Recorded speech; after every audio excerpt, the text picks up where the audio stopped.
манай цэцэрлэгийн хүүхдүүд маань ер нь энэ хамрагдаг хүүхдүүд нь онцлогтой. Яагаад гэвэл манай энэ төөсөө аслагдсан 3-аас 36 км зайд байрладаг айл өрхүүдийн малчин өрхүүд, ялангуяа малчин өрхүүд, дээрээс нь зорилттой бүлгийн дүүргийн хэмжээний зорилттой бүлгийн хүүхдүүд маань энэ цэцэрлэгт энэ сайхан ая тухтай нөхцөлд хөгжих болсонд бас сайхан байгаамаа.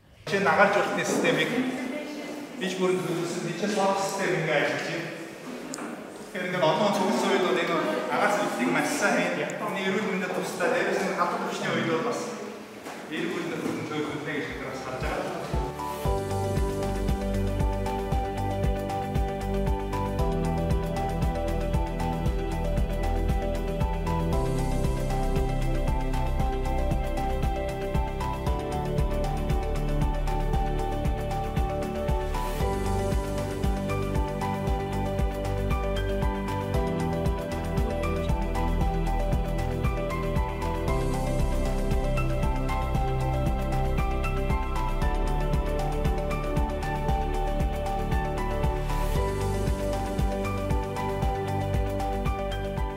Юуны өмнө 63 дахь цэцэрлэгийн удирдлага болгон нэгдсэн үндэсний байгууллагын хүүхдийн санд талархлаа илэрхийлье. Өмнөх цэцэрлэгийн анги нь болохоор 50 хүүхэдтэй байдаг байсан бол одоо шинэ цэцэрлэгийн шинэ анги маань 25 хүүхэдтэй стандартын дагуу суралцаж ажиллах болсон байна. Энд бас маш их баярлж байгаа.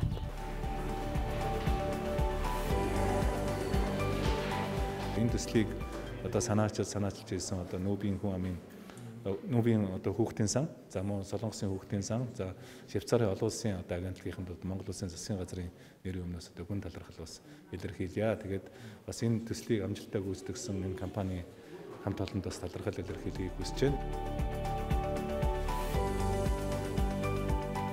Today we are opening this new kindergarten, 24 hours, 5 days a week for 100 children.